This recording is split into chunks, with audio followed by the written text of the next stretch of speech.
안녕하세요. 지금부터 아주 조용하고도 따뜻한 이야기를 들려드릴게요. 혹시 이 이야기 속 어딘가에서 당신의 기억이 떠오른다면 구독과 좋아요로 함께 해주세요. 그 작은 마음이 누군가의 기다림이 되어줄 수 있습니다.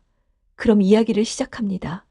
그 사람은 매일 같은 시간, 같은 자리에 앉아 있었습니다. 아무 말도 없이 국수 두 그릇을 시켜 한 그릇만 먹고 다른 한 그릇은 맞은편에 조용히 놓아두었습니다.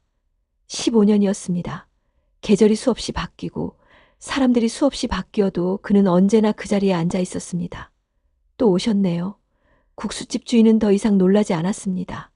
똑같이 두 그릇 드릴까요? 남자는 고개를 끄덕였습니다. 국수가 놓이고 젓가락 소리만이 조용히 울렸습니다. 맞은편 그릇은 식어갔습니다. 아무도 손대지 않은 채로 주인은 그걸 치우지 않았습니다. 남자는 말하지 않았지만 그 그릇은 누군가의 자리였습니다. 비 오는 날도 눈 오는 날도 바람이 매서운 날도 그는 그 자리에 있었습니다. 사람들은 말했습니다. 치매래. 부인이 죽은 줄도 모르고 계속 기다린대. 불쌍하지. 하지만 국수집 주인은 알고 있었습니다. 그는 멀쩡했습니다. 치매도 아니고 정신도 흐리지 않았습니다. 그는 누군가를 기다리고 있었습니다. 국수 두 그릇 사이에 놓인 시간은 아주 조용했고 그 조용함 속에서 그는 무언가를 기억하고 무언가를 후회하고 무언가를 바라고 있었습니다.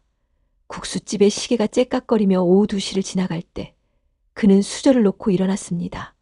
오늘도 안 왔군. 혼잣말처럼 말했습니다.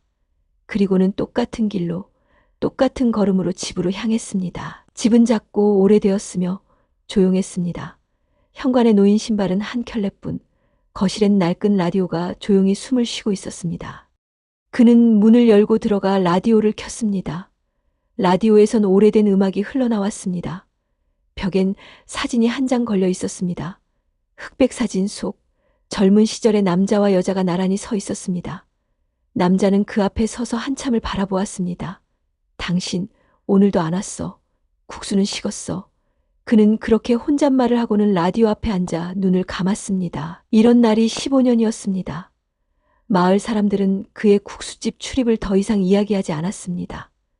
그는 마치 마을의 풍경처럼 자연스러운 존재가 되었고 누구도 더는 그를 신기해하지 않았습니다. 하지만 국수집 주인은 여전히 물었습니다. 내일도 두 그릇이죠? 남자는 고개를 끄덕였습니다. 그리고 한참을 망설이다가 말했습니다. 혹시라도 오면 따뜻하게 다시 데워줘요. 그 말에 주인은 잠시 멈췄다가 고개를 끄덕였습니다. 네, 알겠습니다. 그날 밤 남자는 잠을 자지 않았습니다. 라디오를 끄고 사진을 다시 한번 바라보며 편지 하나를 꺼냈습니다. 노란 봉투 안에는 구겨진 편지지. 당신이 떠난 뒤 나는 매일 국수를 먹습니다. 그 자리에서 당신이 오길 기다리며 혹시 당신 또 나를 잊지 않았기를, 혹시 당신 또 나를 찾아오고 있는 중이기를. 그는 편지를 다시 접어 서랍에 넣고 창밖을 바라보았습니다.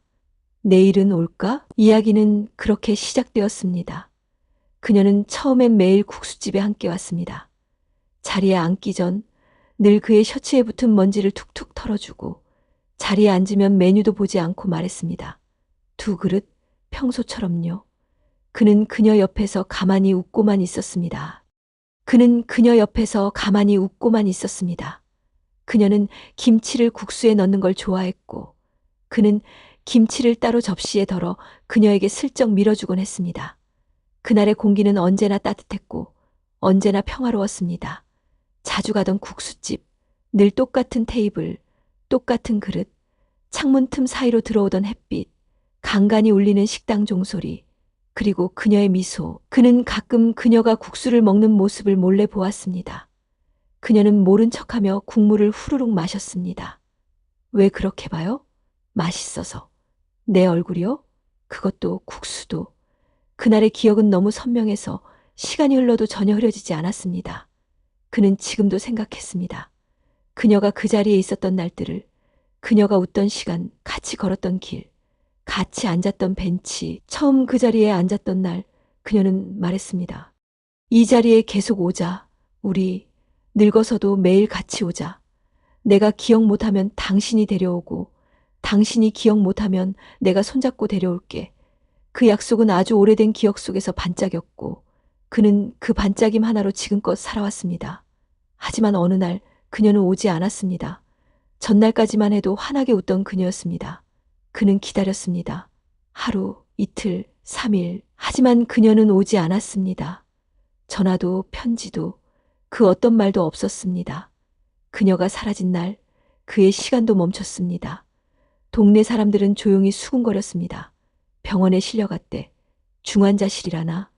가족들 말론 회복이 힘들다고. 하지만 그는 아무것도 들은 게 없었습니다. 그녀의 가족은 그를 찾지 않았습니다. 그는 그녀의 가족이 아니었고 남편도 아니었습니다. 그저 오래 함께한 사람, 동거인도 배우자도 아닌 애매한 사이. 그녀는 종종 말했습니다. 우린 이상한 사이야. 꼭 부부 같기도 하고. 연인 같기도 하고 친구 같기도 하고. 그는 그 말에 대답하지 못했습니다. 그저 웃었습니다. 그녀가 떠난 그날 그는 아무 말도 듣지 못한 채 그녀가 앉던 자리에 다시 앉았습니다. 국수 2그릇을 시켰고 하나는 먹고 하나는 식혀두었습니다. 그리고 그날부터 매일 그랬습니다. 그녀가 다시 오면 이 자리에 있을 거라고, 그녀가 나를 기억 못해도 이 자리에 앉으면 생각날 거라고, 국수 냄새가, 젓가락 소리가, 햇살이 그녀를 다시 데려올 거라고 믿었습니다. 그는 편지를 쓰기 시작했습니다. 보내지 못할 편지, 주소도 수신인도 없는 편지. 오늘도 당신은 오지 않았습니다. 국수는 따뜻했고 나는 그걸 먹었습니다. 당신 몫의 국수는 식었고 젓가락도 그대로였습니다. 혹시 당신이 올지도 몰라 매일 새 옷을 입습니다. 혹시 당신이 날 보게 될까봐 그의 집 서랍엔 그런 편지들이 차곡차곡 쌓여갔습니다. 그리고 어느 날 국수집 주인이 물었습니다. 그분 정말 돌아오실까요? 그는 조용히 고개를 끄덕였습니다. 돌아와야죠. 우리가 약속했으니까. 그날 밤 그는 오랜만에 꿈을 꾸었습니다. 그녀가 젊었을 때처럼 환하게 웃으며 말했습니다. 국수 식기 전에 먹자. 오늘은 당신이 김치 먼저 넣어줘야 해요. 그는 꿈에서 울었습니다. 그녀가 살아있었던 꿈이었습니다. 그리고 아침 그는 어김없이 일어나 창밖을 보고 셔츠를 고르고 그 자리에 다시 앉기 위해 문을 열었습니다. 국수집의 그 자리로 그녀가 다시 오기를 바라며 그는 국수집에서 돌아오면 늘 같은 의자에 앉아 편지를 썼습니다. 편지지 위에 눌러 쓴 그의 글씨는 곱지 않았고 한 줄 한 줄 써 내려갈수록 그날의 순결이 묻어났습니다. 오늘은 햇살이 따뜻했어. 당신이 좋아했던 날씨지. 국수집 유리창에도 햇빛이 가득했어. 그 자리에 당신이 앉아 있었다면 참 좋았을 텐데. 그는 늘 과거형과 현재형을 섞어 썼습니다. 있었다면이라고 하면서도 있다고 믿고 있었습니다. 오늘은 김치가 유난히 맛있었어. 당신 입맛엔 조금 매웠을까? 하지만 당신은 맵다고 하면서도 끝까지 다 먹었잖아. 참 이상한 사람이야. 당신은 어느새 서랍엔 편지 봉투가 수백 통. 그는 날짜를 적지 않았습니다. 그저 마음만 담았습니다. 그 편지들은 쌓였고 그 쌓인 두께만큼 그의 시간도 무거워졌습니다. 어느 날 국수집 주인이 그에게 조심스레 물었습니다. 그 편지들 어디로 보내시는 거예요? 그는 대답하지 않았습니다. 대답할 수 없었습니다. 하지만 그날 밤 그는 편지 한 통을 들고 동네 우체통 앞에 섰습니다. 그리고 아무 주소도 적히지 않은 봉투를 그대로 넣었습니다. 당신이 읽을 수 있다면 좋을 텐데. 그는 그렇게 말하고 돌아섰습니다. 다음 날 그는 처음으로 국수 2그릇을 다 먹었습니다. 하나는 천천히, 하나는 조심스럽게. 그릇을 비우고. 그는 잠시 멈췄습니다. 당신 목까지 먹었어. 미안. 그는 편지지에 이렇게 적었습니다.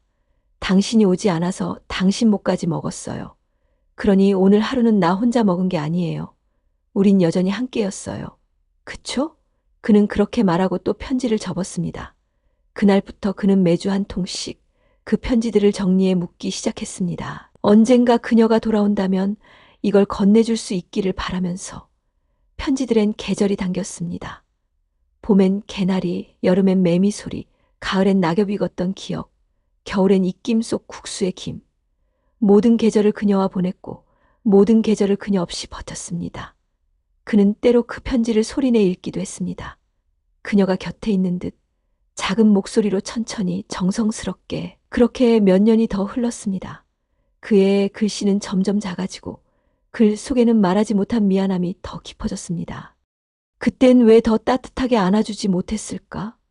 왜 당신이 울 때 내가 그걸 외면했을까? 왜 매일 본다는 이유로 고맙단 말 한 번 안 했을까? 그의 편지는 이제 고백이 되었습니다. 사랑한다는 말조차 직접 하지 못한 시간에 대한 뒤늦은 사죄. 그는 매일 똑같은 국수, 똑같은 자리에 앉아 다시 편지를 썼습니다. 이제 당신이 돌아오지 않아도 괜찮아요. 당신이 행복했다면 그걸로 충분하니까요. 하지만 편지 마지막 줄엔 늘 이렇게 썼습니다. 그래도 내일은 와줬으면 좋겠어요. 단 하루만이라도. 그는 기다림을 멈추지 않았습니다. 그리고 그 편지들은 그의 삶이 되었습니다. 여기 혹시 이분 계세요?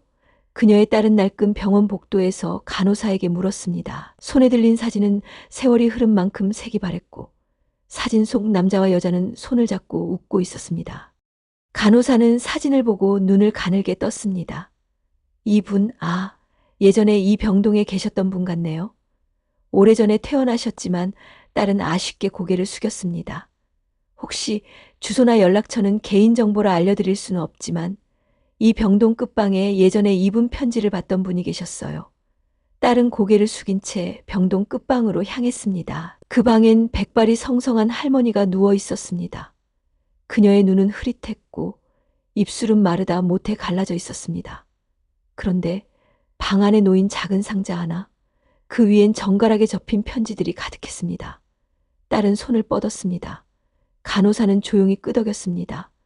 봉투를 하나 열자 익숙한 필체가 눈에 들어왔습니다. 오늘은 당신이 오지 않았습니다. 하지만 나는 괜찮아요. 당신이 멀리 있는 거라 생각하며 국수를 먹었습니다. 따뜻하게, 천천히, 당신이 곁에 있는 것처럼. 딸은 편지를 하나하나 꺼내며 울기 시작했습니다. 그땐 왜 더 안아주지 못했을까? 당신은 늘 그 자리에 있었는데 나는 바쁘다는 이유로 그 자리를 지나쳤네요. 그녀는 손을 얹은 채 할머니의 눈가를 바라보았습니다. 그 눈엔 눈물이 맺혀 있었습니다. 어머니 그녀의 목소리에 할머니는 눈을 떴습니다. 누구? 저예요. 미정이에요. 할머니는 흐릿한 시선으로 딸을 바라보다가 작게 미소 지었습니다. 너 왔구나. 딸은 무너져 내렸습니다. 왜 아무 말도 안 하셨어요? 할머니는 손을 들어 딸의 손등을 살며시 덮었습니다. 그 사람 아직 그 자리에 있어? 딸은 고개를 끄덕였습니다. 네, 아직 매일 그 자리에서 국수 2그릇을 시켜요. 할머니의 눈가에 다시 눈물이 맺혔습니다. 그 사람 참 바보지. 아니에요. 아버지는 매일 그 자리에 있었어요. 단 하루도 빠짐없이. 그녀는 편지를 가슴에 안았습니다. 편지 속엔 말이 없던 아버지의 진심이, 침묵 속에 묻혀있던 사랑이, 쓸쓸했던 하루하루가 모두 담겨 있었습니다. 그녀는 결심했습니다. 이 편지를 반드시 전해야겠다고. 그 사람이 여전히 국수집에 있다면 이 편지를 그 앞에 놓아야겠다고. 그리고 그녀는 병원을 나섰습니다. 하늘은 흐렸고 그녀는 주머니 속 편지를 꼭 쥐고 그가 기다리고 있을 그 국수집으로 걸음을 옮겼습니다. 국수집 문을 열자 따뜻한 국물 냄새가 반겨왔습니다. 딸은 문을 조심스레 닫고 안으로 들어섰습니다. 자리를 훑어보니 창가 끝자리에 익숙한 등이 보였습니다. 그 등은 조금 더 구부정해졌고 머리는 더 하얘졌지만 젓가락을 드는 동작은 여전했습니다. 그녀는 그 자리에 조용히 다가가 멈췄습니다. 아버지 남자는 천천히 고개를 들었습니다. 그녀의 얼굴을 보았습니다. 한참을 말이 없다가 작게 웃었습니다. 왔구나. 딸은 주머니에서 편지를 꺼냈습니다. 이거 엄마가 가지고 있던 편지들이에요. 남자는 손을 떨며 그것을 받아들었습니다. 난 그냥 전해졌을 거라 믿었어. 답이 오지 않아도 그 사람은 읽고 있을 거라고 딸은 고개를 숙였습니다. 저도 엄마가 병원에 계셨던 걸 몰랐어요. 그 말에 남자는 눈을 감았습니다. 누구도 말해주지 않았어. 가족도 주변도. 난 가족이 아니었으니까 부를 자격이 없었거든. 딸은 조용히 말했습니다. 그 사람은 당신을 누구보다 사랑했어요. 제가 어릴 적 기억해요. 새벽마다 도시락 싸주고 학교 데려다 주시던 당신을. 남자는 작게 웃었습니다. 네가 날 그렇게 부르기 시작했을 때 조금은 놀랐지만 싫진 않았어. 부르면 나는 정말 누군가의 아버지인 것 같았거든. 그녀는 울컥한 마음에 말을 잇지 못했습니다. 엄마가 말했어요. 그 사람은 나한테 가족보다 가족 같았다고. 가끔은 결혼도 안 했고 혈연도 아니지만 누군가는 그런 사람 하나쯤 있잖아요. 남자는 그 말을 듣고 창밖을 바라보았습니다. 바람이 국수집 유리창을 흔들었습니다. 그 사람 괜찮은가? 딸은 고개를 끄덕였습니다. 기억은 흐릿하지만 편지들을 보면 웃으셨어요. 기억이 남아있는 것 같았어요. 남자는 국수를 내려다보았습니다. 나는 아직 여기에 있어. 그 자리 그대로 혹시라도 돌아올까봐. 그 사람이 그릇을 들면 내가 먼저 말하려고. 늦었어요라고. 그렇게 딸은 그 자리에 앉았습니다. 맞은편 자리에 엄마가 늘 앉았던 곳에 두 사람은 식은 국수를 앞에 두고 아무 말 없이 앉아 있었습니다. 그리고 그날 국수집엔 조용히 아주 천천히 따뜻한 공기가 퍼져나갔습니다. 그날 밤 남자는 편지 더미를 꺼내었습니다. 오래된 봉투와 누렇게 바랜 종이들. 그는 서랍 깊숙이 넣어두었던 특별한 편지 한 장을 꺼냈습니다. 그건 그가 단 한 번 누군가에게 붙여본 편지였습니다. 주소도 없었고 수신인도 없었습니다. 그저 글 마지막 줄에 이렇게 써 있었습니다. 혹시라도 이 편지가 닿는다면 당신이 마지막으로 입원했던 병원으로 전해주세요. 그는 아무 기대 없이 그 편지를 동네 우체통에 넣었었습니다. 누군가 주어도 이상하지 않을 버려진 엽서 같던 글. 하지만 그 편지가 어떻게든 도착했던 것이었습니다. 그녀의 손에, 그리고 그 편지가 그녀의 기억을 붙잡고 있었던 것이었습니다. 남자는 국수집 주인을 찾아갔습니다. 그는 평소와 달리 말이 없었습니다. 조용히 국수집 문을 닫고 불을 끄고 주방 한 구석에 걸터 앉았습니다. 그 편지들 말이죠. 주인은 조심스레 말을 꺼냈습니다. 남자가 고개를 들었습니다. 혹시 당신이? 주인은 고개를 젓고 작게 웃었습니다. 아니요. 제가 아니라 제 동생이에요. 동네 우체국에서 일했거든요. 그는 천천히 말을 이었습니다. 한 번은 주소 없는 편지를 주었다고 하더군요. 매일 같은 시간, 같은 봉투에 비슷한 내용. 그래서 제가 무심코 말했어요. 그거 혹시 우리 가게 단골 손님 거 아냐? 남자의 눈동자가 흔들렸습니다. 그 뒤로 제 동생이 편지 하나를 따로 빼뒀더군요. 병원 주소는 몰랐지만 동네 간호사랑 아는 사이였어요. 혹시나 싶어서 부탁해봤답니다. 남자는 숨을 멈췄습니다. 그래서 그 편지가 진짜로 그녀에게? 주인은 고개를 끄덕였습니다. 그 이후 비슷한 편지가 더 왔대요. 간호사가 그걸 그녀 곁에 놨답니다. 그녀는 한 장 한 장 직접 읽지는 못했지만 그 편지들만 보면 웃으셨대요. 남자는 말을 잃었습니다. 어떻게? 세상이 다 무심한 건 아니잖아요. 주인은 조용히 웃었습니다. 남자는 무릎 위에서 손을 꼭 쥐었습니다. 오래 참고 있던 울음이 마침내 목을 넘어 흘러나왔습니다. 그럼 된 거죠. 전해졌다면 그 사람 곁에 내가 있었던 거니까. 주인은 아무 말 없이 조용히 그의 앞에 국수 한 그릇을 내밀었습니다. 국물 위엔 김이 피어오르고 있었습니다. 그는 그 그릇을 바라보다가 작게 말했습니다. 며칠 후 딸은 조심스레 어머니의 병실 문을 열었습니다.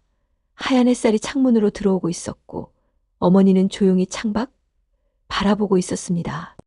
그녀는 식은 국 한 그릇을 들어 조용히 머리맡에 놓았습니다. 엄마, 국수예요. 그 사람이 늘 먹던 국수. 어머니는 천천히 고개를 돌렸습니다. 그리고 한참을 멈춰 바라보다가 입꼬리를 아주 천천히 올렸습니다. 향이 익숙하네. 딸은 눈물을 삼켰습니다. 아버지가, 아니, 그분이 보내던 편지들 엄마가 다 가지고 계셨어요. 어머니는 대답 대신 고개를 끄덕였습니다. 그 눈동자에 이전과는 다른 빛이 담겨 있었습니다. 딸은 조용히 국수 곁에 편지 한 장을 놓았습니다.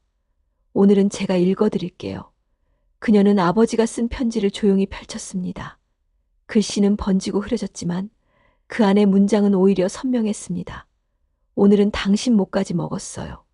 당신이 오지 않아도 괜찮아요. 하지만 내일은 꼭 왔으면 좋겠어요. 그 말을 듣는 어머니의 입술이 아주 미세하게 떨렸습니다. 손가락이 움직였습니다. 딸은 숨을 삼켰습니다. 엄마, 기억나요? 그 사람이랑 국수집 가던 길. 항상 돌계단 지나서 나무 아래서 사진 찍던 거. 어머니는 눈을 감았다가 다시 떴습니다. 그리고 조용히 말했습니다. 그 사람, 아직 거기 있어? 딸은 고개를 끄덕였습니다. 네, 매일 엄마가 앉던 그 자리에 앉아 있어요. 항상 두 그릇 시켜요. 그 자리에 엄마 몫으로. 어머니는 잠시 말을 멈췄습니다. 그리고 혼잣말처럼 말했습니다. 그 사람은 참 오래 기다리는 사람이야. 딸은 어머니의 손을 잡았습니다. 엄마, 우리 같이 가요. 이제 그 자리에 엄마도 앉아야 해요. 어머니는 조용히 고개를 끄덕였습니다. 그날 저녁 병원 복도엔 휠체어가 하나 지나갔습니다. 햇살은 가라앉고 있었고 바람은 부드럽게 커튼을 흔들었습니다. 그리고 누군가는 작은 손에 국수향을 꼭 쥔 채 다시 그 자리를 향해 가고 있었습니다. 국수집 문이 조용히 열렸습니다. 바람에 흔들리던 종이 땡그랑하고 울렸습니다. 고개를 들던 남자의 눈이 뭔가를 향했습니다. 그 자리에 그녀가 서 있었습니다. 조용히 휠체어에 앉은 채 남자의 젓가락이 멈췄습니다. 입술이 떨렸습니다. 의자는 삐걱이며 밀렸습니다. 그는 천천히 일어섰습니다. 무슨 말을 해야 할지 몰라 몇 번이고 입을 다물고 다시 열었습니다. 그녀가 먼저 입을 열었습니다. 국수, 아직 식지 않았지? 그 말에 남자의 눈가가 무너졌습니다. 항상 따뜻하게 데워놓았어요. 그녀는 작게 웃었습니다. 딸이 휠체어를 천천히 밀었습니다. 국수집 안 사람들이 숨을 죽였습니다. 시간이 멈춘 듯 공기마저 고요했습니다. 그녀는 그 자리에 앉았습니다. 늘 앉던 자리, 그 사람 앞, 그 앞에 놓인 국수 한 그릇. 그릇엔 김이 피어오르고 있었습니다. 그녀는 수저를 들었습니다. 조심스럽게 국수를 한 젓가락 집어들었습니다. 조금 짜네. 남자는 웃었습니다. 항상 그랬잖아요. 그녀는 고개를 끄덕이며 국수를 다시 집었습니다. 그리고 둘은 오랜 시간 끝에 다시 마주 앉아 있었습니다. 식어있던 마음들이 국수처럼 천천히 따뜻해졌습니다. 말없이 흘러가는 그 시간 속에서 둘은 그 어떤 말보다 깊은 대화를 나누고 있었습니다. 밖에선 바람이 불고 있었고 국수집 창밖엔 꽃잎 하나가 살며시 날아와 유리창에 붙었습니다. 며칠 후 국수집엔 다시 평범한 일상이 흘렀습니다. 하지만 창가의 맨 끝자리, 그 자리는 이제 다릅니다. 두 개의 국수 그릇이 아니라 한 그릇과 한 잔의 따뜻한 차가 놓입니다. 그녀는 더 이상 매일 오진 않지만 가끔 그 자리에 앉아 조용히 창밖을 바라봅니다. 남자는 여전히 조용합니다. 그리고 이제 그는 이 국수집의 주인이 되었습니다. 그녀가 혹시라도 다시 올까봐 그 자리에 늘 머무를 수 있도록 기억이 완전히 돌아오진 않았지만 그녀는 그 자리에 앉으면 웃습니다. 이 자리에 앉으면 마음이 좀 따뜻해져. 그 말에 남자는 고개를 끄덕입니다. 그건 아마 우리가 여기에 있었기 때문일 거예요. 딸은 이제 종종 국수집에 들릅니다. 바쁠 땐 주문을 받기도 하고 창가에서 조용히 둘을 바라보며 앉아 있기도 합니다.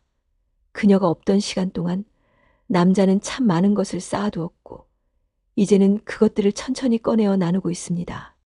편지들도 일부는 불에 태워졌고 일부는 책상 서랍에 고이 남겨졌습니다. 그리고 그날 딸은 물었습니다. 왜 그렇게 오래 기다리셨어요? 남자는 조용히 대답했습니다. 누군가를 기다리는 건 언젠가 그 사람이 돌아올지도 모른다는 희망을 놓지 않는 일이거든요. 딸은 눈을 내리깔며 웃었습니다. 그게 참 어렵잖아요. 그래서 더 소중하지. 국수집 문이 또 한 번 열렸습니다. 바람이 부드럽게 종을 울렸습니다. 그 순간 모두가 고개를 들었습니다. 하지만 이번엔 아무도 없었습니다. 남자는 웃었습니다. 이젠 그 소리만 들어도 따뜻해져요. 그리고 그는 마지막으로 편지 한 장을 꺼냈습니다. 그 편지엔 더 이상 미안하다는 말도 기다린다는 말도 없었습니다. 단 하나의 문장, 그대의 자리는 언제나 따뜻했습니다. 이 이야기가 당신 마음 깊은 곳까지 닿았다면 지금 구독과 좋아요로 함께 해주세요. 우리는 또 다른 따뜻한 자리를 만들어갈 수 있습니다.